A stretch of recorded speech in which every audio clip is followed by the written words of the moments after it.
अस्मदाचार्यपर्यन्तां वन्दे गुरुपरम्पराम्। ॐ पार्थाय प्रतिबोधितां भगवता नारायणेन स्वयं व्यासेन ग्रथितां पुराणमुनिना मध्ये महाभारतम् अद्वैतामृतवर्षिणी भगवती अष्टादशाध्यायिनी अम्ब त्वामनुसन्ददामि भगवद्गीते भवद्वेषिणी।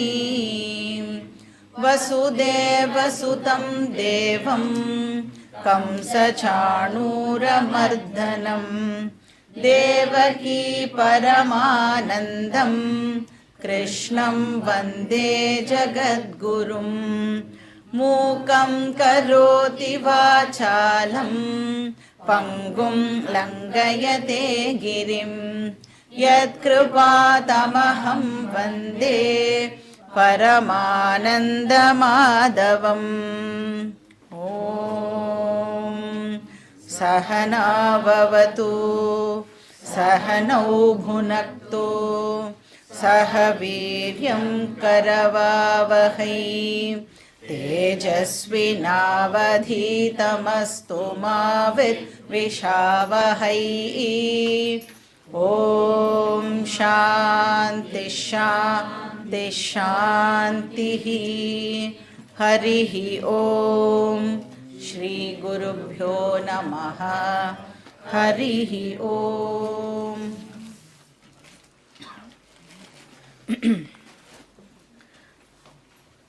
போன கிளாஸில் சொன்ன மாதிரி இன்றைக்கி நாம் ஃபஸ்ட்டு சாப்டருடைய சம்மரி பார்க்க போகிறோம். நான் லாஸ்ட் கிளாஸில் ஃபஸ்ட்டு சாப்டருடைய ஸ்லோகங்கள் எல்லாம் பார்த்து முடித்தாச்சு. இன்றைக்கி அதனுடைய சம்மரியை பார்க்கலாம். ஸோ ஃபஸ்ட்டு சாப்டருடைய சம்மரி அண்ட் செகண்ட் சாப்டருடைய இன்ட்ரொடக்ஷன் ரெண்டுமே இன்றைக்கி கிளாஸில் பார்க்கலாம். இப்போ நாம் ஒரு ஹெல்தி லைஃப்பை லீடு பண்ணணும் அப்படின்னு சொன்னால் அதுக்கு ரெண்டு ஃபேக்டர்ஸ் முக்கியம். ஒன்று நம்மளுடைய சரௌண்டிங்ஸ், நம்மளுடைய என்வாயர்மெண்ட் க்ளீனாக இருக்கணும் இல்லையா, தூய்மையாக இருக்கணும். ஸோ தட் நம்மளுக்கு எந்த விதமான நோய் நொடியும் இல்லாமல் இருக்கும். ஹைஜீனிக் சரௌண்டிங் இது எக்ஸ்டர்னல் ஃபேக்டர்.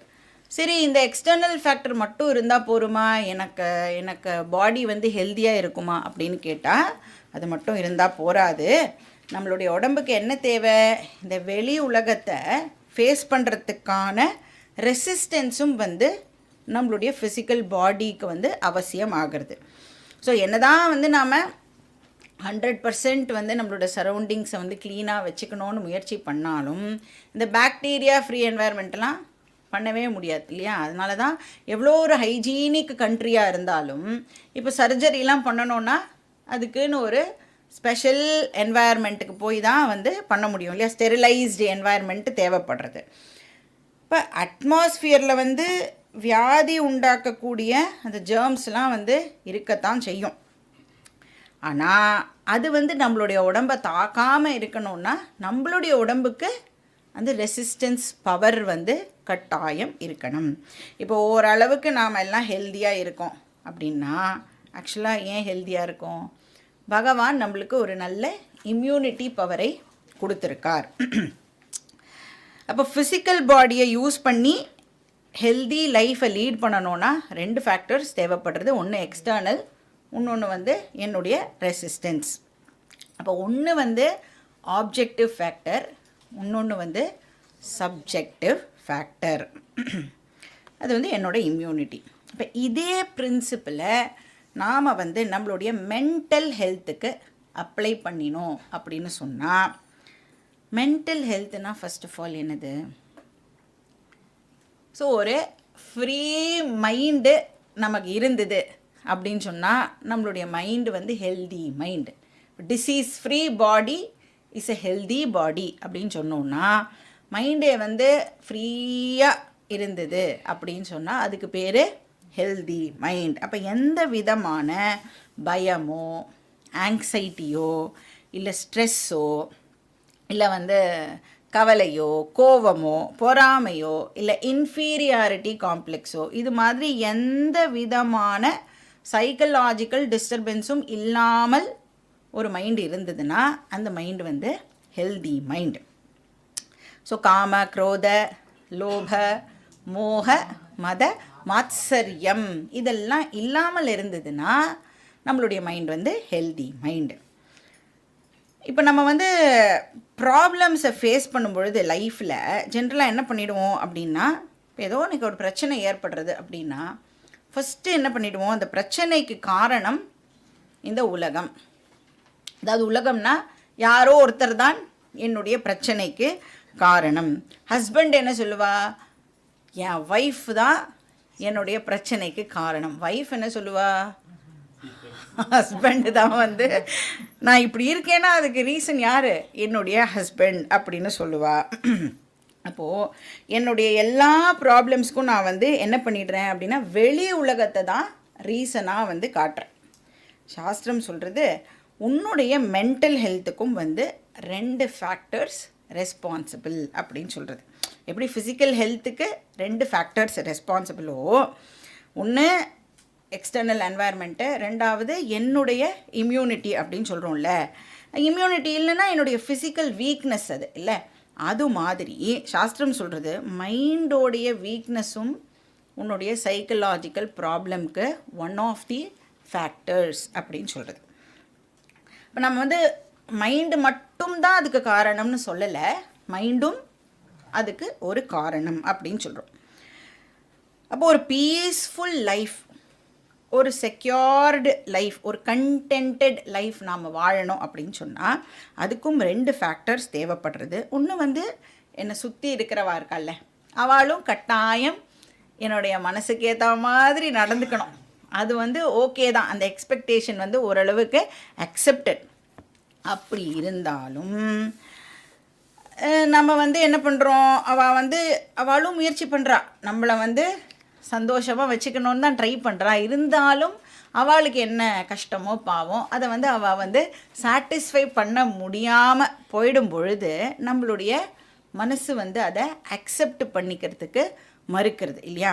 அப்போ நம்மளுடைய மைண்டுக்கும் என்ன தேவைப்படுறது, அந்த இம்யூனிட்டி வந்து தேவைப்படுறது, ரெசிஸ்டன்ஸ் வந்து தேவைப்படுறது. அதனால தான் நம்ம என்ன பண்ணுறோம் அப்படின்னா மற்றவாளை மாற்றுறதுக்கு முயற்சி பண்ணிகிட்டே இருக்கோம். நமக்கு தெரிஞ்சோ தெரியாமலோ ஆக்சுவலாக என்ன பண்ணிகிட்டு இருக்கோன்னா அடுத்த வாழை நமக்கு ஏற்ற மாதிரி மாற்றணும் அப்படின்னு ட்ரை பண்ணுறோம். கல்யாணம் ஆன உடனேயே இந்த ஹஸ்பண்ட் வந்து டிசைட் பண்ணால் எப்படியாவது இவளை நம்ம வந்து வழிக்கு கொண்டு வந்துடலாம் அப்படின்னு ட்ரை பண்ணுறா. ஒய்ஃப் அதுக்கு முன்னாடியே பிளான் போட்டிருப்பா, எப்படியாவது இந்த பர்சனை வந்து என்னோடய வழிக்கு கொண்டு வந்துடணும் அப்படின்னு. 2 பேரும் ஆக்சுவலாக வந்து ஒருத்தர் வந்து மாற்றுறதுக்கு முயற்சி பண்ணுவா. ஆனால் அவளுக்கு 60ஆம் கல்யாணம் ஆகி இல்லை, ஏன் சதாபிஷேகம் கூட ஆகட்டுமே, அப்போ கூட 2 பேருமே மாறி இருக்க மாட்டா. அப்புறம் 2 பேரும் பேசிப்பா, நான் இப்படி ஒன்று ஆக்கணும்னு நினச்சேன். அவள் சொல்லுவா, அடடா நான் உங்களை இப்படி ஆக்கணும்னு நினச்சேன். இப்போ என்ன தெரிஞ்சுக்கிறோம், யாரையும் மாற்றவே முடியாது. இப்போ நம்ம வந்து இந்த எக்ஸ்டர்னல் ஃபேக்டர்ஸை வந்து இந்த தட்பவெட்ப நிலைக்கு ஏற்ற மாதிரி மாற்றுற சொல்கிறோம்ல, அந்த மாதிரி மனுஷாலை வந்து நாம் மாற்றுறதுக்கு முயற்சி பண்ணுறோம். அந்த எக்ஸ்டர்னல் சிச்சுவேஷனை ஃபேஸ் பண்ணுறதுக்கான போதுமான மன உறுதி பாதி நேரம் நம்மக்கிட்ட இருக்கிறது இல்லை. அப்போ மென்டல் ஹெல்த்து எனக்கு இருக்கா, இதை வந்து நாம் எல்லாரும் வந்து கேட்டு பார்த்துக்கணும். அப்போ எனக்கு மட்டும் சஃபிஷியன்ட் மென்டல் ஹெல்த் இருந்துடுது அப்படின்னு சொன்னால் வெளியில் வந்து அந்த சுற்றுச்சூழல் என்னை சுற்றி இருக்கிறவா எவ்வளவு பேடாக நடந்துட்டாலும், என்னை எவ்வளோ பேடாக ட்ரீட் பண்ணாலும் என்னுடைய மென்டல் ஹெல்த்து அஃபெக்ட் ஆகவே ஆகாது. என்னோடய மைண்டுக்கு மட்டும் அந்த ரெசிஸ்டன்ஸ் பவர் வந்துடுது அப்படின்னு சொன்னால் சுற்றி இருக்கிறவா எப்படி நடந்துட்டாலும் அது என்னுடைய மனசை பாதிக்கவே பாதிக்காது. அப்போது எனக்கு வந்து ஆரோக்கியமான உடம்பு அப்படின்னு எதை வச்சு சொல்கிறோம்? ஜென்ரலி நம்ம வந்து டாக்டர்கிட்ட போகிற ஃப்ரீக்குவென்சி வந்து கம்மியாக இருந்தது அப்படின்னா தாராளமாக சொல்லிக்கலாம் எனக்கு வந்து ஒரு ஆரோக்கியமான உடம்பு. ஸோ டாக்டர் விசிட்ஸ் வந்து கம்மியாக இருக்கணும். இல்லைன்னா உடம்புக்கு வந்து அப்படியே வந்தால் கூட சும்மா லைட்டாக ஒரு ஜலதோஷம், ஒரு இருமல், அதோடு வந்து அது போயிடும். அப்படின்னா அந்த இன்டென்சிட்டி ஆஃப் த டிசீஸ் வந்து கம்மியாக இருக்கணும். இல்லை ஏதோ ஒன்று சப்போஸ் எனக்கு வந்து ஒரு ஜுரமே வந்துடுது அப்படின்னா அந்த ஜுரம் வந்து ஒரு 3 நாள் இருந்துட்டு போயிடுது அப்படின்னா என்னோடய ரெக்கவரி டைம் வந்து கம்மியாக இருந்தது அப்படின்னு சொன்னால் I can claim I have a healthy பாடி. இதையே அப்படியே நாம் இப்போது மைண்டுக்கு அப்ளை பண்ணிக்கணும். இப்போ என்னுடைய மைண்டுக்கு சஃபிஷியன்ட் ஸ்ட்ரென்த் இருந்தது அப்படின்னு சொன்னால், அந்த ரெசிஸ்டன்ஸ் பவர் இருந்தது அப்படின்னு சொன்னால், இந்த பயம், கோபம், ஃப்ரஸ்ட்ரேஷன், இரிட்டேஷன், வெறுப்பு, என்ன வேணால் சொல்லிக்கலாம், கடுப்பு, இதெல்லாம் நம்மளுக்கு ஏற்படுறது இல்லை, பொறாமை, இது மாதிரியான டிசீஸ் எல்லாம் எப்போவாவது ஒரு வாட்டி தான் வரும். என்னுடைய மைண்டு ஸ்ட்ராங்காக இருந்தது அப்படின்னு சொன்னால், I have a healthy mind அப்படின்னா இந்த மாதிரி இமோஷன்ஸ் இருக்குல்ல, கோபம், பொறாமை, பயம், ஆங்ஸைட்டி, இந்த மாதிரி இமோஷன்ஸ்லாம் எப்போவாவது ஒரு வாட்டி நான் கூட இருக்கேன் அப்படின்னு சும்மா வந்து தலையை காமிச்சிட்டு போகும். அப்போ ஃப்ரீக்குவென்சி ஆஃப் இமோஷ்னல் டிஸ்டர்பன்ஸ் வந்து கம்மியாக இருக்கணும். இப்போ எனக்கு வந்து கோபம் எப்போவாவது தான் வரும் அப்படின்னு சொன்னால் அதனால பெனிஃபிட் எனக்கு மட்டும் இல்லை, என்னை சுற்றி இருக்கிறவா எவ்வளோ ஜாலியாக இருப்பா. இல்லை இந்த பர்சனுக்கு கோவமே வராதுன்னா கோவமே வராத பர்சனோட தானே எல்லாருமே பேசணும்னு ஆசைப்படுவா. எதுக்கு எடுத்தாலும் சல்லு புல்லுன்னு விழறவாக்கிட்ட யாருமே வந்து பேசணும்னு ஆசைப்பட மாட்டா. அப்போ நம்மளை சுற்றி இருக்கிறவாளுக்கு அதனால கட்டாயம் பெனிஃபிட்டு கிடைக்கிறது. அப்புறம் அந்த டிசீஸோடைய தாக்கம், இப்போ ஏதோ கோவம் வந்துடுதுன்னா குயிக்காக என்னால் வந்து அந்த இன்டென்சிட்டி ஆஃப் தி கோபம் இருக்கு இல்லையா, அது வந்து என்னால் வந்து கம்மியாக பண்ணிக்க முடியும். அப்படின்னா அதுவும் வந்து ஒரு மென்டல் ஹெல்த், அதாவது குட் மென்டல் ஹெல்த்தை மெயின்டைன் பண்ணுறோம் அப்படின்னு அர்த்தம். ஸோ ஒரு ஸ்லோகம் சொல்கிறது, உத்தமே க்ஷண கோபஸ்ய மத்தியமே கட்டிகாத்வயம் அதமே சியாத் அஹோராத்திரம் பாபிஷ்டே மரணாதக. ஒரு ஹெல்தி பர்சனுடைய சைன் என்ன அப்படின்னா, கோபம் வந்ததுன்னா க்ஷண நேரத்தில் அந்த கோபம் போயிடுத்துன்னா அந்த பர்சன் தான் உத்தமமான ஒரு பர்சன். அப்புறம் மத்தியம பர்சன் யார் அப்படின்னா கட்டிகாத்வயம், ஒரு மணி நேரம் 2 மணி நேரம் அந்த கோபத்துடைய தாக்கம் இருக்கும். இல்லை அதம பர்சன் யார் அப்படின்னா அதமே சியாத் அஹோராத்திரம், அஹஹ அப்படின்னா பகல்னு அர்த்தம், ராத்திரின்னா ராத்திரி. அப்போ ஒரு நாள் முழுக்க நான் வந்து அந்த கோபத்துடைய தாக்கத்தை வந்து வச்சுட்டு இருப்பேன். பாபிஷ்டே மரணாதக, சில பேர் வந்து சாகர வரைக்கும் ஒரு விஷயத்தை மறக்காமல் அவளும் வாழ மாட்டா, சுற்றி இருக்கிறவாளையும் வாழ விடாமல் படுத்துவா. அப்போ பாப்பி அவள்லாம் அப்படின்னு இந்த ஸ்லோகம் வந்து சொல்கிறது. அப்போ ஒரு ஹெல்தி மைண்ட் அப்படின்னு சொன்னால் இந்த சைக்கலாஜிக்கல் டிஸ்டர்பன்சஸோடைய frequency, intensity and recovery time இது வந்து கம்மியாக இருக்கணும். இதை நம்ம எப்படி ஞாபகம் வச்சுக்கலாம்னா FIR அப்படின்னு ஞாபகம் வச்சுக்கலாம். FIR நம்மளுக்கு தெரியும்ல, ஃபர்ஸ்ட் இன்ஃபர்மேஷன் ரிப்போர்ட், போலீஸ்லாம் எழுதி கொடுப்பாளே அந்த FIR-ஐ நாம் எப்படி ஞாபகம் வச்சுக்கணும், ஃப்ரீக்வன்சி, இன்டென்சிட்டி, ரெக்கவரி. எதனோடது, சைக்கலாஜிக்கல் டிஸ்டர்பன்சஸோட ஃப்ரீக்வன்சி கம்மியாக இருக்கணும், அதனோட இன்டென்சிட்டி கம்மியாக இருக்கணும், அதனோட ரெக்கவரி பீரியட் குயிக்காக இருக்கணும். சில பேர் வந்து பிரச்சனை வந்துடுத்தோம் அப்படின்னா களிமண் மாதிரி மொதுவாக அப்படியே இருப்பாள், ஒன்றுமே அதுலேருந்து நெக்ஸ்ட்டு வாட் அப்படின்னு ப்ராக்ரெஸே பண்ண மாட்டாள். ஆனால் சில பேர் எப்படி இருப்பான்னா ரப்பர் பால் மாதிரி they will bounce back. What next, முடிஞ்சிடுது, இப்போ பிரச்சனை ஆகிடுது, இதை எப்படி நாம் வந்து நெக்ஸ்ட்டு சால்வ் பண்ணுறது, இதே மாதிரி பிரச்சனை மறுபடியும் வராமல் என்ன பண்ணுறது இப்படின்னு யோசித்து ப்ராக்ரெஸ் பண்ணுவாள். ஸோ வந்து நம்ம களிமண்ணா இல்லைன்னா ரப்பர் பாலாக இருக்க போகிறோமா அப்படின்னு நாம் தான் வந்து டிசைட் பண்ணணும். அப்போ ஒரு ஹெல்தி லைஃபு, ஹாப்பி லைஃப் வந்து வாழறதுக்கு, அதுவும் மனசளவில் ஹாப்பியாக இருக்கிறதுக்கு 2 விஷயம் நாம் வந்து பார்த்துக்கணும். ஒன்று வந்து எக்ஸ்டர்னல் கண்டிஷன், அதாவது நம்மளை சுற்றி இருக்கிறவாளை முயற்சி பண்ணுங்கோ, நம்மளுக்கு ஏற்ற மாதிரி இருக்கிறதுக்கு முயற்சி பண்ணலாம். ரெண்டாவது என்னுடைய மைண்டுடைய ரெசிஸ்டன்ஸை நான் வந்து இம்ப்ரூவ் பண்ணணும். இப்போ நம்ம வந்து நீங்கள் வேறு எங்கே போனாலும், இப்போ எனக்கு இது பிரச்சனை அப்படின்னு வேறு யார்கிட்ட போய் சொன்னாலும் என்ன பிரச்சனை உனக்கு அப்படின்னு கேட்பாள். இப்போ சப்போஸ் எனக்கு காரால் ஒரே பிரச்சனைனா காரை மாற்றிடு அப்படின்னு சொல்லுவாள். இல்லை இந்த வீட்டில் இருக்கிறனால ஒரே பிரச்சனைனா வீட்டை மாற்றிடு அப்படின்னு சொல்லுவாள். இப்போ வெளி விஷயத்தை அட்ஜஸ்ட் பண்ணுறதுக்கே பாக்கி பேரெல்லாம் வந்து நம்மளுக்கு சொல்லி தருவாள். ஆனால் சாஸ்திரம் மட்டும்தான் என்ன சொல்கிறது, ஒன்றை மாற்று அப்படின்னு சொல்கிறது. சப்ஜெக்ட் ஃபேக்டரை பற்றி சாஸ்திரம் மட்டுமே வந்து பேசுறது. நீ எப்படி உன்னுடைய இன்னர் ஸ்ட்ரென்த்தை வளர்த்துக்க போகிற, டெவலப் பண்ணிக்க போகிற, எப்படி நீ இம்ப்ரூவ் பண்ண போகிற. வெளியில் அப்ஸ் அண்ட் டவுன்ஸ் இருக்கத்தான் செய்யும். அதுக்கு ஏற்ற மாதிரி நீ உன்னுடைய மனசை மாற்றிக்கோ. இதை தான் நமக்கு வேதாந்தம் சொல்லி கொடுக்கறது. அப்போ இந்த ஃப்ரீடம் ஃப்ரம் சைக்கலாஜிக்கல் டிஸ்டர்பன்சஸ் இருக்குல்ல, இதுக்கு பேர் மோக்ஷம் அப்படின்னு சாஸ்திரம் சொல்கிறது. வெளி விஷயங்கள்னால ஏற்படக்கூடிய மென்டல் டிஸ்டர்பன்சஸ்லேருந்து எனக்கு ஒரு ஃப்ரீடம் கிடைக்கிறதே அதுக்கு பேர் மோக்ஷம். 2வது அத்தியாயத்தில் நாம் படிப்போம். துக்கேஷ்வனுத்விக்னமனாக சுகேஷு விகதஸ்பிருகா வீதராக பய குரோதா ஸ்திததீர் முனிருச்சியதே அப்படின்னு ஒரு ஸ்லோகத்தை படிப்போம். இப்போ ஒரு ஞானி எப்படி இருப்பான், ஒரு ஞானியானவன் எப்படி இருப்பான் அப்படின்னா, அனுத்விக்னமனாகா, அவள் அந்த ஞானியோட மனசுக்கு அவ்வளோ இம்யூனிட்டி இருக்குமா, அவ்வளோ ரெசிஸ்டன்ஸ் பவர் இருக்குமா. ஸோ தட் எந்த ப்ராப்ளம் வந்தாலும் தானும் அஃபெக்ட் ஆக மாட்டா, தன்னை சுற்றி இருக்கிறவாளையும் அஃபெக்ட் ஆகிறதுக்கு விடமாட்டா. ஸோ பகவத்கீதாவுடைய சப்ஜெக்ட் மேட்டரே என்ன அப்படின்னா, இந்த இன்னர் ரெசிஸ்டன்ஸை நான் எப்படி வளர்த்துக்கிறது. வெளி உலகத்தை மாற்றுறது பகவத்கீதாவுடைய சப்ஜெக்ட் மேட்டர் கிடையாது. நாம் வந்து இப்போ நம்மளுடைய முயற்சியில் வேணும்னா வேலை மாறலாம், காரை மாற்றலாம், வீட்டை மாற்றலாம், எல்லாமே பண்ணலாம். ஆனால் கீதா வந்து நான் மாறணும், நான் எப்படி மாறணும், அதை பற்றி கீதா நமக்கு சொல்லி கொடுக்கறது.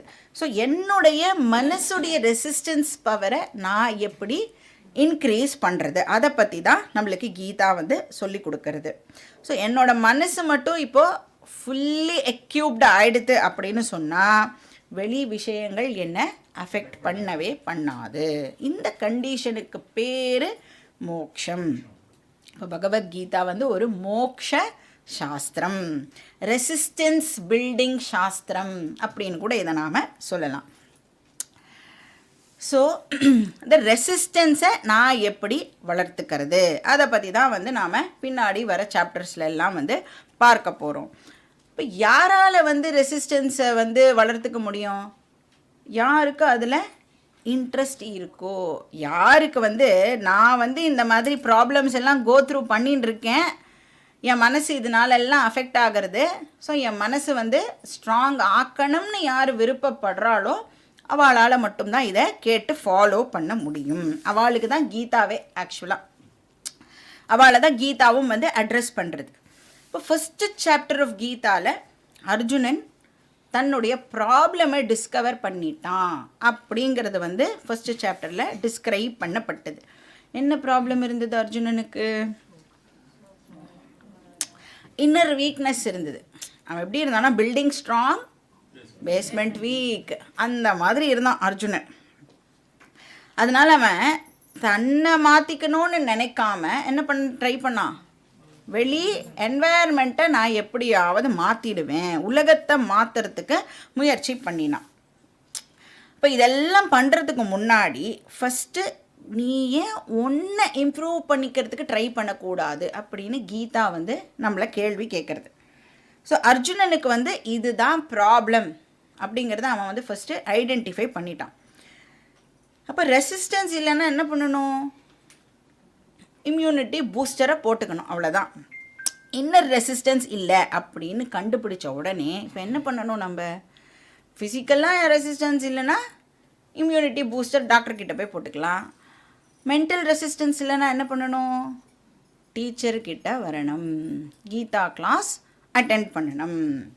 அப்போ ஃபஸ்ட்டு சாப்டரில் அர்ஜுனன் வந்து ப்ராப்ளமை டிஸ்கவர் பண்ணுறான். அப்புறம் என்ன பண்ணுறான் அப்படின்னா இன்டெலிஜெண்ட்டாக போய் டீச்சர்கிட்ட சரண்டர் ஆகிறான். அதை பார்க்க போகிறோம், பின்னாடி வரப்போகிறது. கிருஷ்ணரும் வந்து அவனுக்கு செல்ஃப் நாலேஜை கொடுக்க போகிறார். இதுதான் வந்து கீதாவுடைய பேக்ரவுண்ட். இப்போ ஃபஸ்ட்டு சாப்டரில் ஸ்பெசிஃபிக்காக வந்து அந்த ப்ராப்ளத்துக்கான பேக்ரவுண்டை வந்து வியாசர் நம்மளுக்கு ப்ரெசென்ட் பண்ணுறார். ஸோ மொத்த சாப்டரையும் இப்போ நாம் வந்து 5 போர்ஷனாக டிவைட் பண்ணிக்கலாம் ஃபஸ்ட்டு சாப்டரில் பார்த்த விஷயங்களை.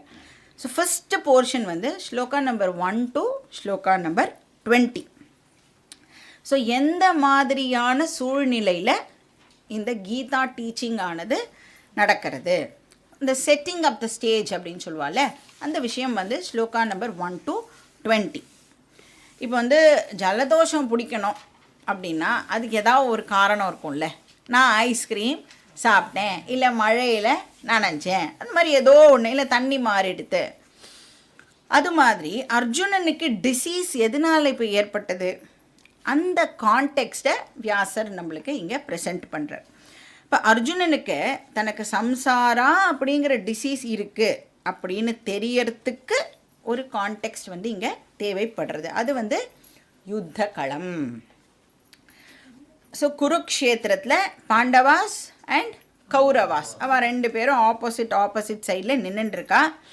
இனிஷியலாக வந்து அர்ஜுனனுக்கு என்ன தாட் இருந்ததுன்னா சண்டை போடுறது தான் சரி அப்படின்னு பயங்கர ஒரு உத்வேகத்தோடு சண்டை போடணுன்னே அவன் வந்து அந்த யுத்த களத்துக்கு வந்திருக்கான். அதில் எந்த விதமான கன்ஃபியூஷனும் அவனுக்கு இல்லவே இல்லை, எந்த கில்ட்டும் கூட கிடையாது.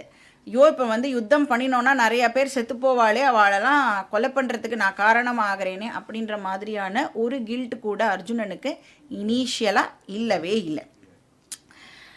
ஸோ அதனால தான் வந்து அவன் தார்த ராஷ்டிரஸ்ய துர்புத்தேஹே அப்படிங்கிற மாதிரி வார்த்தைகளெல்லாம் கூட யூஸ் பண்ணினா நாம் பார்த்தோம். ஏன்னா அவள் வந்து சாம தான பேத இந்த 3த்தையும் யூஸ் பண்ணி பார்த்துட்டு ஃபைனலாக தண்டை அப்படின்னு இந்த போர் அப்படின்னு அறிவிக்கிறா.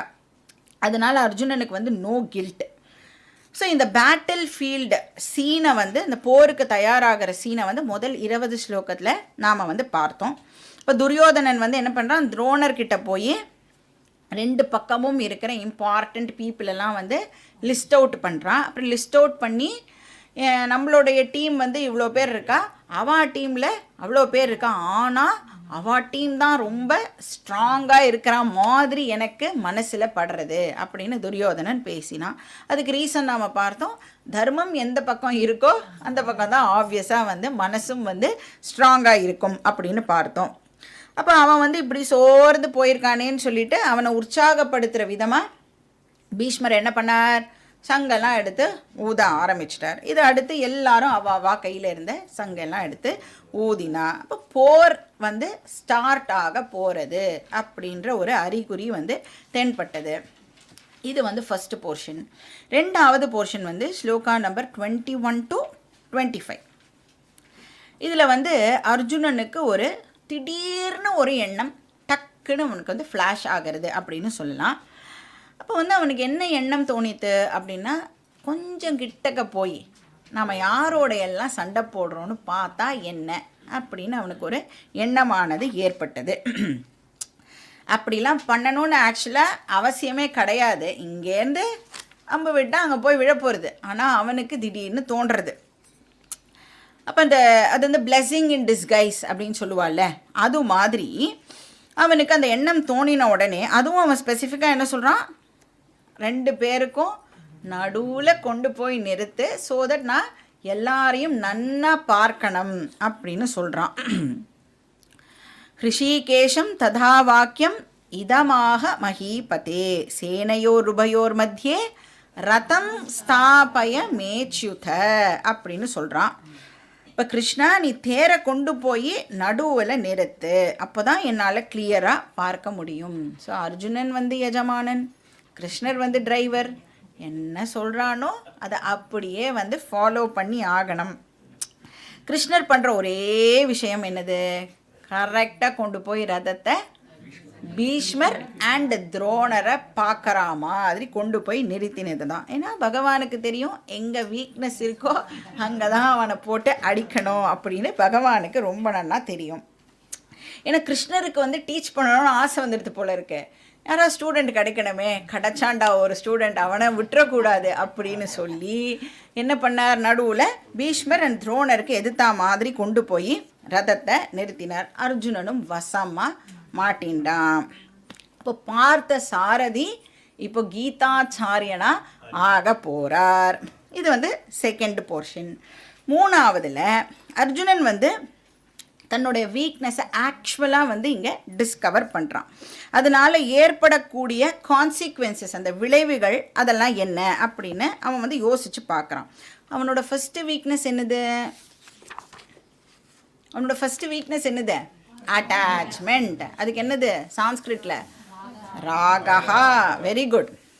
அப்போ வெளி விஷயங்கள் மேலே நாம் வச்சுட்டுருக்கிற டிபெண்டன்ஸ் இருக்குல்ல, அதுக்கு பேர் ராகஹா, பற்று. அது இருந்தால் தான் எனக்கு நாளே ஓடும், அது இல்லைன்னா நான் இல்லை. அப்படியெல்லாம் நாம் வந்து நிறைய விஷயங்கள் மேலே வந்து பற்றை ஏற்படுத்தி வச்சுட்டுருக்கோம். அப்போ வந்து அதெல்லாம் என்னது, நம்மளுடைய வீக்னஸ் தானே. அது இல்லாமல் என்னால் இருக்க முடியாதுன்னா கட்டாயம் அது வந்து என்னுடைய வீக்னஸ். ஏன்னா நான் வந்து என்னுடைய சந்தோஷத்தை இப்போ வெளியில் இருக்கிற ஒரு ஃபேக்டரை டிபெண்ட் பண்ணி எனக்கு சந்தோஷம் கிடைக்கும் அப்படின்னு சொன்னால் நான் எவ்வளோ ஒரு வீக் மைண்டட் பர்சனாக இருக்கணும். இப்போ உதாரணத்துக்கு வந்து நாம் வந்து ஒரு விஷயத்தை நல்லா பண்ணிட்டோம்னு வச்சுக்கோங்களேன். உங்கள் வீட்டில் உடனே வந்து நம்மளுக்கு நம்ம வீட்டில் இருக்கிற எல்லாரும் நம்மளை அப்ரிஷியேட் பண்ணணும் அப்படின்னு ஒரு எக்ஸ்பெக்டேஷன் நேச்சுரலாக. ஒரு காஃபியை நன்னா போட்டுட்டா கூட நமக்கு என்ன ஒரு எதிர்பார்ப்பு இருக்குது, உன்ன மாதிரி காஃபி யாரால் போட முடியும் அப்படின்னு. நீ 25 வருஷமாக காஃபி போட்டுருப்ப, அந்த 25ஆவது வருஷத்தில் உன்னை வந்து அப்ரிஷியேட் பண்ணணும் அப்படின்னு நீ நினைப்ப. ஆனால் 25 வருஷமாக ஒருத்தர் உன் கையால் காஃபி சாப்பிட்டுருக்காரு, அவருக்கு பாவம் அந்த நேரத்தில் வந்து என்ன டென்ஷனோ இல்லை ஏதோ ஒன்று, அவளுக்கு வந்து மூட் ஸ்விங் இருக்கும், இல்லை அவளுக்கு என்ன அவளோட மனசில் ஓடின்னு இருக்கோ, எத்தனையோ விஷயங்கள் இருக்கும்ல. நம்ம எல்லோரும் என்ன நினைக்கிறோன்னா நமக்கு மட்டும்தான் மனசு இருக்குது, அடுத்த வாழ்க்கை இல்லை. அதுதான் ப்ராப்ளம். நமக்கு எப்படி கோபத்தாபம் எதிர்பார்ப்பு எல்லாம் இருக்கும், அதே மாதிரி தானே அடுத்த வாழும் நம்மக்கிட்டே இந்த எதிர்பார்ப்பா. ஸோ நம்ம வந்து எதிர்பார்த்துட்டு இருப்போம். அவளும் ஆப்வியஸாக வந்து நம்மளை பாராட்ட மாட்டான். உடனே நம்ம 25 வருஷமாக நான் காஃபி போட்டு கொடுத்துட்டுருக்கேன், ஒரு நாளைக்காவது யாராவது இந்த வீட்டில் என்ன அப்ரிஷியேட் பண்ணுறாளா அப்படின்னு கேட்குறோம். அப்போது நாம் சந்தோஷமாக இருக்கிறதுக்கு இப்போ யாரை டிபெண்ட் பண்ணுறோம்? நம்மளுடைய ஃபேமிலி மெம்பர்ஸை இப்போது டிபெண்ட் பண்ணி இருக்கேன். நடக்குமா? சந்தோஷம் கிடைக்குமா நமக்கு? இப்போது அடுத்தவா நம்மளை பாராட்டணும் அப்படிங்கிறது நம்ம கையில் இருக்கா? இப்போது நீங்கள் வந்து ஒருத்தரை பாராட்டணுன்னா நீங்கள் முடிவு பண்ணாதானே பாராட்ட முடியும். அவள் எதிர்பார்த்தா நான் பாராட்டிடுவேனா? இருக்குல்ல. அப்போ பாராட்டணும் அப்படின்னா யார் முடிவு பண்ணணும்? அந்த பர்சன் தான் முடிவு பண்ணணும் இல்லையா? அப்போ அது நம்மளுடைய கண்ட்ரோல்லே இல்லை. என்னுடைய வீட்டில் என்ன அப்ரிஷியேட் பண்ணணும் அப்படிங்கிறது வெறும் எக்ஸ்பெக்டேஷன் தான். அதை நம்மளால் கண்ட்ரோல் பண்ண முடியாது. பாராட்டியே தீரணும் அப்படிலாம் வந்து நம்மளால் வந்து சொல்லவே முடியாது இல்லையா? அப்போது அந்த மாதிரி கண்டிஷன் இருக்கிற இடத்துல நம்ம என்ன வச்சுட்டுருக்கோம்? அட்டாச்மெண்ட் வச்சுட்டு இருக்கோம். இன்னும் ஒருத்தரும் ஒரு இண்டிவிஜுவல் தானே. நாம் ஒரு இண்டிவிஜுவல் பர்சன்னா நமக்கு ஏத்தாப்பில் இருக்கிறவாளும் ஒரு இண்டிவிஜுவல் பர்சன். நமக்கு என்னெல்லாம் ப்ராப்ளம்ஸ் இருக்கோ அதே ப்ராப்ளம் அவளுக்கும் இருக்கும். ஒன்ஸ் நாம் வந்து ப்ரெடிக்டே பண்ண முடியாத எக்ஸ்டர்னல் ஃபேக்டரை டிபெண்ட் பண்ணி வாழ பழகிட்டோம் அப்படின்னு சொன்னால் நம்ம லைஃபே என்ன ஆகிடுறதுன்னா ரிஸ்கி லைஃபாக ஆகிடுறது. எல்லாத்துக்கும் நான் வெளியில் இருக்கிற விஷயத்தை தான் டிபெண்ட் பண்ணுவேன். நான் ஹாப்பியாக இருக்கணும்னா இந்த கண்டிஷன்ஸ் எல்லாம் சாட்டிஸ்ஃபை ஆகணும்னா ஒரு கண்டிஷன் கூட சாட்டிஸ்ஃபை ஆகவே ஆகாது. நம்ம லைஃப்லையும் நம்மளுக்கு சந்தோஷம் கிடைக்காது. அப்போது சாஸ்திரம் சொல்கிறது, வெளி விஷயங்கள் மேலே பற்று வைக்காதே. அது நடந்தாலும் சரி நடக்கலைனாலும் சரி நீ உன்கிட்டேயே சந்தோஷமாக இருக்கணும் அப்படின்னு சொல்கிறது. இப்போ வந்து நம்மளோட குழந்தை வந்து நம்மளோட சொன்ன பேச்சை கேட்கலை அப்படின்னு சொன்னால் நம்மளுக்கு என்ன ஏற்படுறது? துக்கம் ஏற்படுறது. அச்சோ, அடுத்த வீட்டு குழந்தையெல்லாம் சமத்தா இருக்கே அப்படின்னு. அப்போ சாஸ்திரம் சொல்கிறது நீ தப்பாக சொல்கிற. ப்ராப்ளம் வந்து டிஸ்ஒபீடியன்ட் சன் கிடையாது. ஆனால் நீ உன்னோட சந்தோஷத்துக்கு உன்னுடைய பையனுடைய ஒபீடியன்ஸை சார்ந்து இருக்க அப்படின்னு சொல்கிறது. இப்போ ப்ராப்ளம் உள்ளே இருக்கா வெளியில் இருக்கா? ப்ராப்ளம் உள்ளே தான் இருக்குது.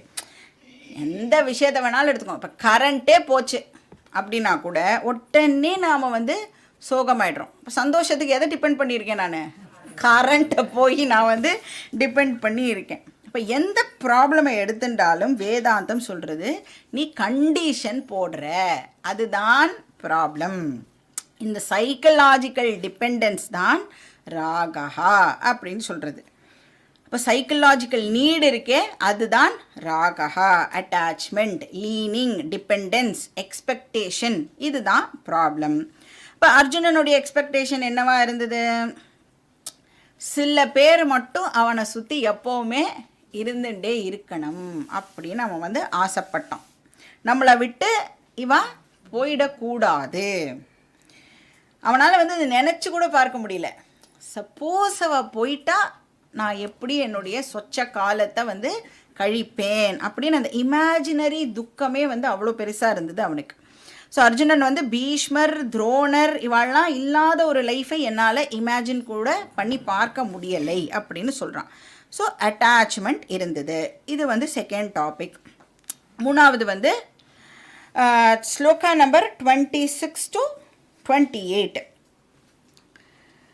இப்போ இந்த வேர்ல்டை வந்து நாம் ஃபிசிக்கலாக சில விஷயங்களுக்கு வந்து டிபெண்ட் பண்ணி தான் ஆகணும். அதை பற்றி சாஸ்திரம் வந்து நீ டிபெண்ட் பண்ணக்கூடாதுன்னு சொல்லவே இல்லை. ஃபிசிக்கல் டிபெண்டன்சினா என்ன அர்த்தம்? சாப்பிட்றதுக்கு, சாப்பாட்டுக்கு இந்த வேர்ல்டை டிபெண்ட் பண்ணி தான் ஆகணும். இப்போ ஃபேமிலி மெம்பர்ஸை டிபெண்ட் பண்ணி தான் ஆகணும்னா டிபெண்ட் பண்ணி தான் ஆகணும். ட்ரெஸ்ஸு இருக்கணும், தங்கிறதுக்கு வந்து வீடு இருக்கணும், இதெல்லாம் வந்து ஃபிசிக்கல் டிபெண்டன்ஸ். ஆனால் வேதாந்தம் எதை பற்றி பேசுறதுன்னா இமோஷனல் டிபெண்டன்ஸ் வச்சுக்காத. இதை வந்து நாம் நல்லா நோட் பண்ணிக்கணும். பற்று வச்சுக்காதனா வீட்டை விட்டு உன்னை கிளம்புன்னு சொல்லலை வேதாந்தம். பற்றற்று இருக்கணும் அப்படின்னா இமோஷனலாக அது மேலே நீ டிபெண்டன்சி வச்சுக்காத அப்படிங்கிறத சொல்கிறது. அதை வந்து நாம் நல்லா நோட் பண்ணிக்கணும். ஸோ இமோஷ்னல் இண்டிபெண்டன்ஸ் பற்றி இங்கே பேசுகிறது. ஸோ என்ன சொல்லுவோம் வேதாந்தம்? ஆத்மன்யேவ ஆத்மனா துஷ்டஹா அப்படின்னு சொல்லுவோம். In spite of external factors I am happy with myself அப்படி நாம் இருக்கணும். அது எப்படி நடக்குமானா நடக்கும், இட் இஸ் பாசிபிள் அப்படின்னு கீதா நம்மளுக்கு சொல்கிறது. இப்போ வந்து ஒரு ஸ்டிக்கோடவே நடந்துட்டுருக்கிற ஒரு பர்சன், அவருக்கு வந்து ஸ்டிக்கை எடுத்துட்டா என்னால் நடக்க முடியாது அப்படின்னு தான் அவருக்கு தோணும்ல. அவரால் வந்து ஸ்டிக் இல்லாமல் நான் நடப்பேன்னு நம்ப கூட முடியாது. இப்போ வந்து இப்போ ஸ்மோக் பண்ணுற பர்சனில் எப்படி யோசிப்பானா, ஐயோ நான் வந்து ஸ்மோக்கிங்கை குவிட் பண்ணிட்டேன்னா எப்படி வந்து என்னோடய லைஃப்பை நான் வந்து லீட் பண்ணுவேன், என்னால் இருக்க முடியாது அப்படின்னு நினைப்பேன். அதெல்லாம் வந்து இமேஜினேஷன், ஃபேக்ட் இல்லைல்ல. நீ எடுத்து பார்த்துருக்கியா? ஸ்டிக் இல்லாமல் நீ நடந்து பார்த்துருக்கியா? நீ வந்து அதுக்கு முன்னாடியே இமேஜின் பண்ணி என்ன சொல்கிற, என்னால் இருக்க முடியாது அப்படின்னு சொல்கிற. அப்போ டிபெண்டன்ஸ் ப்ராப்ளம் பற்றி ஸ்லோகா நம்பர் 26 to 28 வந்து சொல்கிறது.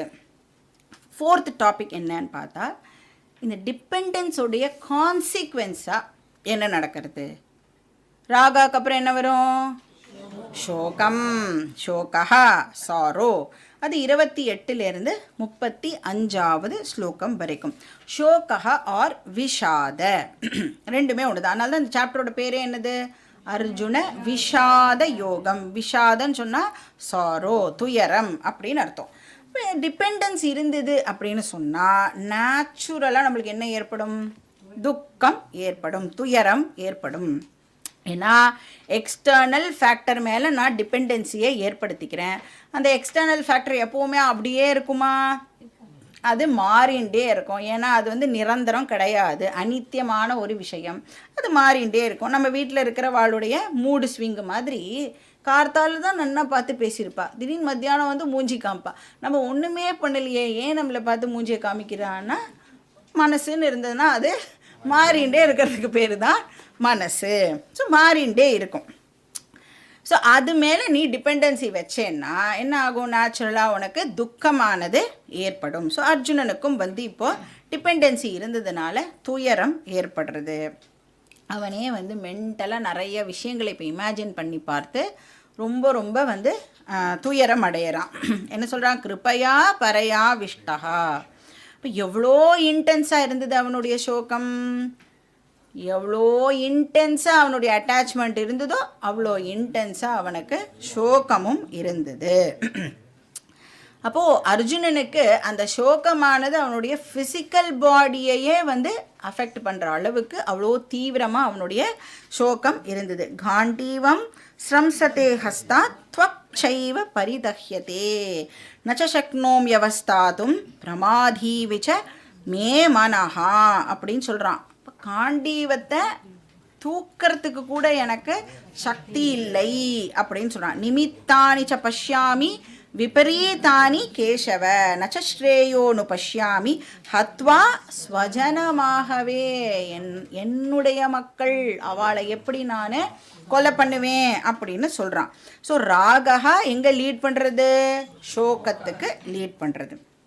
லாஸ்ட் டாபிக் வந்து 36லேருந்து 47வது ஸ்லோகம் வரைக்கும். ஸோ ராக சோக வந்ததுன்னா நெக்ஸ்ட் என்னது, மோகம். Very good. Moga confusion, conflict. என்ன பண்ணுறதுன்னு தெரியாமல் பரிதவிக்கிற அந்த நிலைமையை தான் நாம் வந்து மோகம் அப்படின்னு சொல்கிறோம். அதாவது என்ன பண்ணணும்னு தெரியல, என்ன பண்ணக்கூடாதுன்னு தெரியாமல் ஒரு பரிதாபமான ஒரு நிலை இருக்கும்ல, அதுதான் அந்த திரிசங்கு ஸ்வர்க்கம் மாதிரி நடுவில் போய் மாட்டிக்கிற ஒரு நிலைமை. அதுக்கு பேர் மோகா அவிவேகா. இப்போ இந்த கன்ஃபியூஷனை தான் வந்து அர்ஜுனன் இப்போது ஃபேஸ் பண்ணினான். சண்டை போடணுமா போடக்கூடாதா. ஸோ அடுக்கடுக்காக தப்பான கன்க்ளூஷனையும் வந்து அர்ஜுனன் இப்போ வந்து பண்ணுறான். இதில் வந்து மெயின் கன்க்ளூஷன் என்ன அப்படின்னு பார்த்தோன்னா, தர்ம யுத்தத்தை இப்போ அதர்ம யுத்தமாக அர்ஜுனன் பார்க்க ஆரம்பிக்கிறான். இதுக்கு முன்னாடிலாம் அவன் அப்படி பார்க்கவே இல்லை. அர்ஜுனன் வந்து ஜென்ரலி பார்த்தேன்னா ரொம்ப ஒரு கிளியர் திங்கிங் உடைய ஒரு பர்சனாக தான் இருக்கான். 13 வருஷம் நன்னா யோசித்து எடுக்கப்பட்ட ஒரு முடிவு இது. அர்ஜுனனுடைய மனசு வந்து இப்போ ஆனால் எப்படி இருக்குன்னா அலப்பாயிருது. பண்ணலாமா கூடாதான்னு அவனால் டிசைடே பண்ண முடியல. இந்த யுத்தம் வந்து அதர்மம் அப்படின்னு அவன் ராங்காக இப்போ கன்க்ளூட் பண்ணிடுறான். இப்போ சண்டை போடுறது எனக்கு பாப்பத்தை கொடுக்கும் அப்படின்னு வேற அவன் சொல்கிறான். பாப்பமே வாஷ்ரயே தஸ்மான் ஹத்வை தான் ஆததாயினஹா. ஆதத்தாயினா பஞ்சமா பாதகம் பண்ணினவா அப்படின்னு பார்த்தோம்.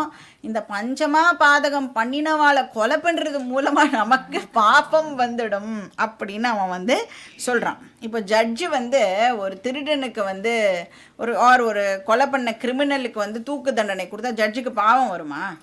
அவன் பண்ணின தண்டனைக்கு, அவன் பண்ணின தப்புக்கு தண்டனை கொடுக்குறார்.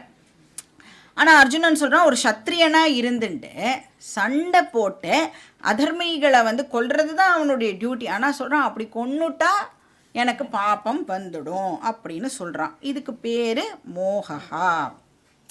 ரெண்டாவது கன்ஃபியூஷன் அவனுக்கு என்ன வந்தது அப்படின்னா, இப்போ ஒரு சத்திரியன் வந்து போரை விட்டுட்டு ஓடிட்டான். அந்த புற முதுகிட்டு ஓடுறது அப்படின்னு சொல்கிறோம்ல, அது வந்து என்ன ஆகிடும்னா அவனோட டியூட்டியை பண்ணாததுக்கு சமமாக ஆகிடுது. ஒமிஷன் அப்படின்னு சொல்லுவோம். அதனால் அவனுக்கு என்ன ஏற்படும், தர்மசாஸ்திரத்தின்படி சப்போஸ் நாம் டியூட்டியை பண்ணாமல் தட்டி கழிக்கிறோன்னா நமக்கு பிரத்யவாய பாப்பம் அப்படின்னு, அந்த பாப்பத்துக்கு ஒரு பேர் கொடுக்கறதுன்னு வச்சுக்கோங்களேன், பிரத்யவாய பாப்பம் ஏற்படும் அப்படின்னு சொல்கிறது. ஆனால் அர்ஜுனன் இங்கே என்ன ஆர்கியூ பண்ணுறான், ஓடி போகிறது தான் பெஸ்ட் டெசிஷன் அப்படின்னு சொல்கிறான்.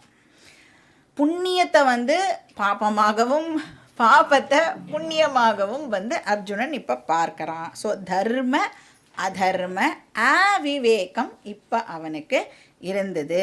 அப்படியே அவனோட புத்தியை இப்போ வந்து அந்த அவிவேகம் வந்து ஓவர் பவர் பண்ணுறது. மனசு வந்து ரொம்ப வீக்காக இருந்தது அப்படின்னு சொன்னால் இந்த மாதிரியெல்லாம் ஆகும். புத்தினால மனசை கன்வின்ஸ் பண்ண முடியாது. புத்தி வந்து முயற்சி பண்ணும், மனசோட சண்டை போடுறதுக்கு முதல்ல முயற்சி பண்ணும். ஆனால் மனசு வந்து வீக்னா எப்படி வீக்கு? அந்த வீக்னஸ் இல்லை, ஃபிசிக்கல் வீக்னஸ் மாதிரி அந்த வீக்னஸ் இல்லை. மனசுக்குள்ளே அத்தனை டிசீஸ் இருக்குது. காம, குரோத, லோப, மோக, மத, மாச்சரியம் அதெல்லாம் இருக்கிறதுனால இப்போ மனசு வந்து ஒரு அன்ஹெல்தி மனசோட புத்தினால் சண்டை போட முடியாது. ட்ரை பண்ணிவிட்டு என்ன பண்ணும்? If you cannot fight join the enemy. மனசோட இப்போ புத்தி வந்து சேர்ந்துடும். இப்போ மனசோட வீக்னஸை, அந்த அடிக்ஷன்லாம் இருக்கு இல்லையா, அதெல்லாம் இப்போ புத்தி என்ன பண்ண ஆரம்பிக்கும்னா ஜஸ்டிஃபை பண்ண ஆரம்பிக்கும். நீ பண்ணுறது கரெக்டு தான், நீ வந்து சண்டை போடாமல் இப்போ ஓடணும்னு சொல்கிறது பர்ஃபெக்டு அப்படின்னு பாயிண்ட்ஸ் எல்லாம் இப்போ புத்தி வந்து நம்மளுக்கு நிறைய எடுத்து கொடுக்கும். அப்போ அர்ஜுனன் தன்னுடைய டெல்யூஷனை ஜஸ்டிஃபை பண்ண ஆரம்பிக்கிறான். இப்போ கிருஷ்ண பரமாத்மாவுக்கு ஒரு பெரிய பிரசங்கத்தையே பண்ணுறான் அவன். பாவம் கிருஷ்ணர் அதெல்லாம் கேட்கணும் அப்படின்னு அவருடைய பிராரப்தத்தில் இருந்திருக்கு. அதெல்லாம் உட்காந்து பொறுமையாக வந்து கிருஷ்ணரும் வந்து கேட்குறார். ஸோ என்ன சொன்னான் அர்ஜுனன்? குலக்ஷயே பிரணஷ்யந்தி குலதர்மா சனாதனாக தர்மே நஷ்டே குலம் கிருஷ்ணம் அதர்மோபி வத்யுதா. அவனுடைய ஜஸ்டிஃபிகேஷன் சீரீஸில் ஃபேமிலி பற்றி ஒரு பிரசங்கத்தை அவன் வந்து பண்ணுறான். இப்போ இந்த கலாச்சாரத்தெல்லாம் மெயின்டைன் பண்ணணும் அப்படின்னு சொன்னால் ஃபேமிலிங்கிற இன்ஸ்டிடியூஷன் ரொம்ப ரொம்ப அவசியம். இப்போ நீங்கள் அர்ஜுனனுடைய இந்த விஷயம் இருக்கு இல்லையா, அவன் லெக்சர் கொடுத்தான்ல, அந்த லெக்சர் சீரீஸை மட்டும் நீங்கள் தனியாக எடுத்து பார்த்தீங்கன்னா பர்ஃபெக்ட். அதில் வந்து நீங்கள் எந்த விதமான தப்பையும் வந்து சொல்லவே முடியாது. அது வந்து உண்மையும் கூட தான் இல்லையா. ஃபேமிலி அப்படிங்கிறது ரொம்ப ரொம்ப இம்பார்ட்டண்ட். ஏன்னா எந்த ஒரு சொசைட்டி வந்து இந்த ஃபேமிலி அப்படிங்கிற வேல்யூவை வந்து காப்பாற்றலையும் அந்த சொசைட்டி அழிஞ்சே போயிடும். கல்ச்சர் வந்து பாதுகாக்கப்பட்டிருக்காது. ஸோ தேர்ஃபோர் சொசைட்டியே வந்து இப்போது அழிஞ்சு போயிடும். ஆனால் உடனே அழியுமானால் உடனே அழியாது. Over a period of time கட்டாயம் அழிஞ்சு போகும். அடுத்த ஜெனரேஷனுக்கு அது வந்து பாதிப்பை கொடுக்கும். இப்போ நம்மளுடைய பழக்க வழக்கங்கள்லாம் இப்போ நம்மளுடைய முன்னாடி பண்ணியிருந்த அளவுக்கு நம்ம வந்து ஃபாலோ பண்ணலை, இல்லை நம்மளே கொஞ்சம் குறைச்சிட்டோம். அப்போ நமக்கு பின்னாடி வருவா என்ன பண்ணுவா? அதுலேயும் குறைச்சி தான் வந்து பண்ணுவா இல்லையா. இப்போ பித்ரு கர்மாஸ் எல்லாம் வந்து நின்று போயிடும் அப்படின்னு அர்ஜுனன் வந்து ஆர்கியூ பண்ணுறான். இப்போ இந்த தர்மம், கடவுள், மதம் இப்படி எதுலேயுமே வந்து யாருக்கும் நம்பிக்கை இல்லாமல் போயிடும் அப்படின்னு அவன் சொல்கிறான். So family is very very important. அப்போ ராக, சோக, மோக இது மூணும் சேர்ந்தது சம்சாரா அப்படின்னு பார்த்தோம். யாருக்கு இந்த மூணும் இருக்கோ அவ சம்சாரி. ஜென்ரலாக சம்சாரம்னா என்னென்னு அண்டர்ஸ்டாண்ட் பண்ணிப்போம்? ஒய்ஃப் அப்படின்னு அண்டர்ஸ்டாண்ட் பண்ணிப்போம்ல. ஒய்ஃப் கிடையாது, ஹஸ்பண்டு கூட சம்சாரம் தான். ஏன்னா ஒரு சம்சாரம் இருந்ததுன்னா ஹஸ்பண்டும் சம்சாரி, ஒய்ஃபுக்கு இருந்ததுன்னா ஒய்ஃபும் வந்து சம்சாரி. இப்போ வந்து ஒரு சன்னியாசிக்கு இந்த மூணும் இருந்ததுன்னா அந்த சன்னியாசி கூட சம்சாரி தான். இதே ஒரு கிரகஸ்தனுக்கு இது மூணும் இல்லாமல் இருந்ததுன்னா அந்த கிரகஸ்தன் ஞானி, அசம்சாரி, முக்த புருஷா அப்படின்னு சொல்கிறோம். இப்போ கீதா முழுக்க கிருஷ்ணர் இதை தான் நம்மளுக்கு எம்ஃபசைஸ் பண்ண போகிறார். நீ வந்து கிரகஸ்தனாக இருக்கியா சந்நியாசியாக இருக்கியாங்கிறது முக்கியம் இல்லை. ஆனால் நீ சம்சாரியாக இருக்கியா அசம்சாரியாக இருக்கியா அதில் தான் உன்னுடைய ஃபோக்கஸ் இருக்கணும். ஏன்னா இந்த சந்நியாசம்ங்கிறது வெளியில் வேணால் இந்த காஷாய வஸ்திரம் அதெல்லாம் இருக்கலாம். நீ இன்டர்னல் சந்நியாசம் உனக்கு வந்துடுது அப்படின்னு சொன்னால் நீ அசம்சாரியாக சீக்கிரமாக ஆயிடலாம் அப்படின்னு சொல்கிறார். ஸோ அர்ஜுனன் வந்து தன்னுடைய ப்ராப்ளமை டிஸ்கவர் பண்ணி இருந்தாலும் கிருஷ்ணர் இன்னும் சொல்யூஷன் கொடுக்க ஆரம்பிக்கலை. ஸோ அந்த ப்ராப்ளம் டிஸ்கவரிக்கும் சொல்யூஷனுக்கும் நடுவில் சில ஸ்டெப்ஸ் வந்து இங்கே தேவைப்படுறது. இப்போ எனக்கு ப்ராப்ளம் இருக்குது அப்படின்னு தெரிஞ்சால் மட்டும் போராது. இப்போ நம்மளுக்கு வந்து ஜென்ரலி ஏதோ ஒரு உடம்புக்கு வந்துடுதுன்னு வச்சுக்கோங்களேன், ஃபஸ்ட்டு என்ன ட்ரை பண்ணுவோம்? நம்ம செல்ஃப் மெடிக்கேஷன்ல எதுக்கு இதுக்கெல்லாம் போய் டாக்டர்கிட்ட போயிட்டு இந்த பாட்டி வைத்தியம் அதை வந்து நம்ம பண்ணி ட்ரை பண்ணலாம். அப்படி வந்து ப்ராப்ளமை டிஸ்கவர் பண்ணாலும் நான் வந்து வெளியிலேருந்து சொல்யூஷனை இப்போ எதிர்பார்க்கலை. நானே எப்படியாவது சால்வ் பண்ணிடலாம் அப்படின்னு ட்ரை பண்ணுறேன். இப்படி நான் நிறைய மெத்தட்ஸ் ட்ரை பண்ணியும் என்னுடைய ப்ராப்ளம் வந்து சால்வ் ஆகலை அப்படின்னு சொன்னால் இப்போ நான் கோத்ரூ பண்ணுற அந்த ஸ்டேஜுக்கு பேர் ஹெல்ப்லெஸ்னஸ், இயலாமை அப்படின்னு சொல்லுவோம்ல. என்னாலேயே என்னுடைய ப்ராப்ளமுக்கு சொல்யூஷனை கண்டுபிடிக்க முடியலை. இப்போ வந்து ஒரு புதக்குழியில் மாட்டின்ற மாதிரி, புதக்குழியில் மாட்டின்ற அந்த பர்சன் என்ன ட்ரை பண்ணினாலும் உள்ளே தான் போவான். அப்போ அவனுக்கு வெளியிலேருந்து எக்ஸ்டர்னலாக ஒரு சப்போர்ட் இல்லாமல் அவனால் வந்து வெளியில் வரவே முடியாது. எத்தனை கையை காலை ஆட்டினாலும் என்ன ஆகும், இன்னும் உள்ளே தான் போவான். அப்போ வெளியிலேருந்து யாரோ ஒருத்தர் வந்து கயரையோ கம்பையோ கொடுத்து அவனை காப்பாற்றினா தான் அவனால் வந்து வெளியில் வர முடியும். ஸோ முதல்ல டயக்னோஸ் பண்ணணும். ரெண்டாவது, அதாவது என்ன ப்ராப்ளம் எனக்கு இருக்குது அப்படிங்கிறத ஃபஸ்ட்டு ஐடென்டிஃபை பண்ணணும். ரெண்டாவது, என்னாலேயே ப்ராப்ளம்க்கு சொல்யூஷனை கண்டுபிடிக்க முடியலை அப்படின்னு நாம் வந்து அந்த தைன்ய பாவம் அப்படின்னு சொல்கிறோம். அதை கார்பண்ய பாவம், ஐ ஆம் ஹெல்ப்லெஸ் அப்படிங்கிறத நாம் வந்து இப்போ நெக்ஸ்ட்டு முடிவு பண்ணணும். இப்போ 2வது சாப்டரில் அர்ஜுனன் சொல்லுவான், கார்பண்ய தோஷோ பகதஸ்வபாவஹா பிரிச்சாமி த்வாம் தர்மசம் மூடச்சேதாக யஸ்ரேயஸ்யான் நிச்சிதம் ப்ரூஹி தன்மே சிஷ்யஸ்தேகம் ஷாதிமாம் த்வாம் பிரபன்னம். இப்போ போய் சொல்லுவான் கிருஷ்ணர்கிட்ட, என்னை வந்து உங்களுடைய சிஷ்யனா நீங்கள் அக்செப்ட் பண்ணிக்கோங்க கிருஷ்ணா அப்படின்னு கேட்பான். எனக்கு வந்து ப்ராப்ளம் இருக்குது, என்னாலேயே என்னுடைய ப்ராப்ளமை சால்வ் பண்ண முடியல, இப்போது அதனால எனக்கு ஒரு எக்ஸ்டர்னல் ஹெல்ப்பு தேவைப்படுறது அப்படின்றத அண்டர்ஸ்டாண்ட் பண்ணிட்டு அந்த எக்ஸ்டர்னல் ஹெல்ப்புக்கிட்ட போய் நாம் சரணாகதி பண்ணணும், சரண்டர் ஆகணும். இந்த 3 ஸ்டேஜையும் கோத்ரூ பண்ணினோன்னா 4வது ஸ்டேஜில் நம்மளுடைய டிசீஸுக்கான மெடிக்கேஷன் நம்மளுக்கு ப்ரிஸ்கிரைப் பண்ணப்படும். இதை பண்ணு, இந்த மாத்திரையை 2 வேளை சாப்பிடு, இந்த மாத்திரை ஒரு நாள் விட்டு ஒரு நாள் சாப்பிடு, இப்படின்னு உங்களுக்கு ஒரு பெரிய ப்ரிஸ்கிரிப்ஷன் வந்து கொடுக்கப்படும். இப்போ அர்ஜுனனுக்கு வந்து இதில் ஃபஸ்ட்டு ஸ்டேஜ் மட்டும்தான் இப்போ அவன் கோ த்ரூ பண்ணியிருக்கான். சம்சார டிஸ்கவரி அது மட்டும்தான் வந்து நடந்திருக்கு. இன்னும் ஸ்டேஜ் 2 ஸ்டேஜ் 3 இதெல்லாம் வந்து அர்ஜுனன் வந்து கிராஸ் பண்ணணும். அது கிராஸ் பண்ணாத வரைக்கும் கிருஷ்ணர் பேச மாட்டார், கிருஷ்ணர் சைலண்ட்டாக தான் இருப்பார். இப்போ கிருஷ்ணர் வந்து பேசாததுனால அர்ஜுனன் வந்து இப்போ என்ன நினச்சிட்டான், நான் பேசுறது எல்லாம் கரெக்டு, அதனால என்ன பண்ணிட்டான், காண்டீவத்தை எடுத்து அப்படியே கீழே வச்சுட்டு உட்கார்ந்துட்டுருக்கான். ஏவ முக்த்வா அர்ஜுன சங்கே ரதோபஸ்த உபாவிஷத்து விஸ்ருஜய சசரம் சாபம் சோக சம்விக்ன மானசா. சசரம் சாப்பம் விஸ்ருஜ்ய எல்லாத்தையும் எடுத்து பக்கத்தில் வச்சுட்டான். அப்புறம் உபவிஷத்து நன்னா இப்போது ரதத்தில் உட்கார்ந்துட்டு இருக்கான். ஆனால் எப்படி உட்கார்ந்துட்டு இருக்கான் பாவம், சோக சம்விக்ன மானசகா. நாம் எப்படி சிரித்து கேட்டுருக்கோம், அவன் வந்து ரொம்ப துயரத்தோட மனசு முழுக்க அப்படி பிழிஞ்சா என்ன வரும்னா சோகமாக வரும். அவ்வளோ சோகத்தோடு வந்து இப்போ அர்ஜுனன் தேர் தட்டில் உட்கார்ந்துட்டு இருக்கான், ஆயுதங்களை போட்டு உட்கார்ந்துட்டு இருக்கான். இதோட வந்து இந்த ஜங்க்சரில் கரெக்டாக ஃபஸ்ட்டு சாப்டர் ஆனது முடியறது இல்லையா. இப்போ இந்த பேக்ரவுண்டோடு நாம் வந்து இப்போ 2வது அத்தியாயத்துக்குள்ளே என்டர் பண்ணணும். இப்போ 2வது சாப்டர் வந்து அந்த ட்ரீட்மெண்ட்டுடைய ஒரு காம்ப்ரிஹென்சிவ் பிக்சரை நம்மளுக்கு 2வது சாப்டர் வந்து கொடுக்கறது.